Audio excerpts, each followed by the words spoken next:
Hello guys, welcome to my YouTube channel. Today we will discuss about void agreements. A void agreement is an agreement that cannot be enforced by law.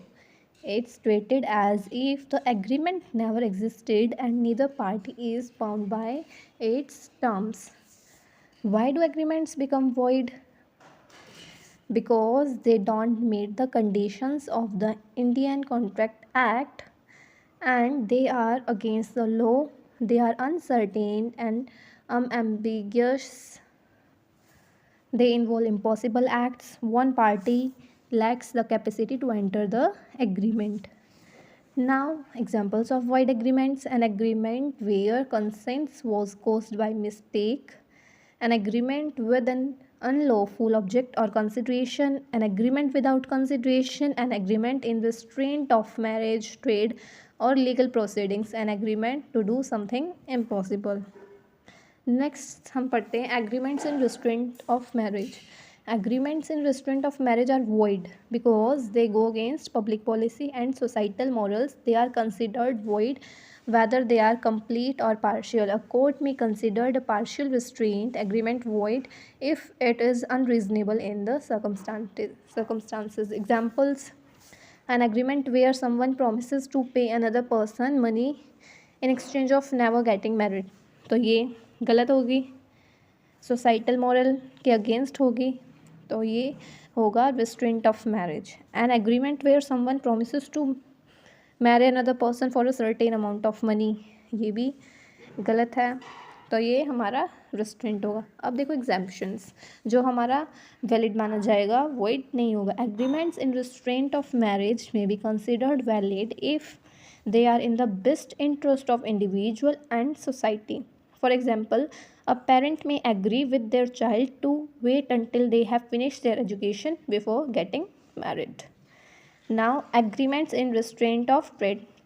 Under section 27 of the Indian Contract Act, it states that agreements in restraint of trade are void. These agreements are considered void because they restrict a person's freedom to trade and commerce, which is the fundamental right in India. Exceptions क्या होंगी? There are some exceptions to this rule, such as when a business owner sells their goodwill. एक जो business owner हो अपनी goodwill अपनी मर्ज़ी से cell कर सकता है, तो उस पर कोई भी रेस्ट्रेंट नहीं होगी. In this case, the owner can agree with the buyer to not compete within a certain area. This agreement is valid because it protects the buyer's interest. Now we will discuss agreements in restraint of legal proceedings. Section 28 of the Indian Contract Act 1872 states that any agreement that restricts a party's rights is void. This includes agreements that limit the time within which a party can enforce their rights. It includes agreements that extinguish a party's rights or discharge them from liability. Exceptions क्या होगी इसकी? Agreement that refer to arbitration are not void. Are agreements that only limit the time during which a contract is valid are not void. Examples: an agreement that prevents a person from suing for arrear maintenance for more than 1 year is void, and an insurance policy condition that prohibits a claim after a prescribed time limit is void. Next आता है हमारा wagering agreement. Like batting करते हैं हम, ये सब हमारा wagering में आएगा. और wagering agreement is the contract between two और more parties where they agree to pay money to each other based on the outcome of an uncertain event. Uncertain events like probability होती है, may be happen और may not be happen. Wagering agreements are generally considered illegal and unenforceable. For example, two friends betting on the outcome of a football game, and a teacher and student betting on whether the student passes a test or not. Next, legal status क्या होगा इसका? Wagering agreements are generally considered illegal and unenforceable because they involve gambling. Section 30 of the Indian Contract Act states that wagering agreements are not enforceable by law.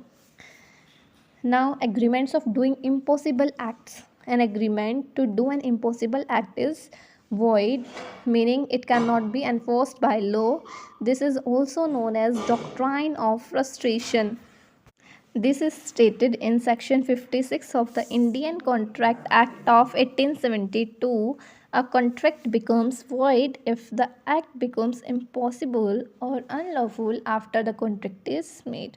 The act becomes impossible or unlawful due to an event that the parties could not have anticipated or controlled. The contract is void even if the promisor could not prevent the event. Examples: first one is, if someone contracts to act in a theater for 6 months but becomes too ill to act on several occasions, the contract to act on those occasions becomes void. If a shipment becomes impossible. Next आता है हमारा restitution. According to Section 65 of the Indian Contract Act, restitution refers to the legal obligation of a person who has received a benefit under a contract that later becomes void to return that benefit or compensate the other party for it. Essentially, it means restoring someone to their original position when a contract is deemed invalid or unenforceable. Now, key points about restitution under Section 65. Void contract.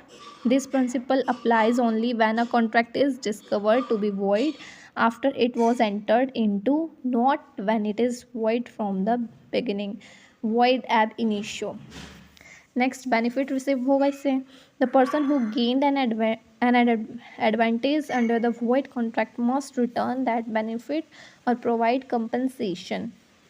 Unjust enrichment. The doctrine of restitution is based on the principle of preventing unjust enrichment, where one party unfairly benefits at the expense of another. Example: if A pays B money in exchange for a promise to marry A's daughter, but the daughter is already deceased at the time of the promise, the agreement is void and B must return the money to A under the principle of restitution. Thank you.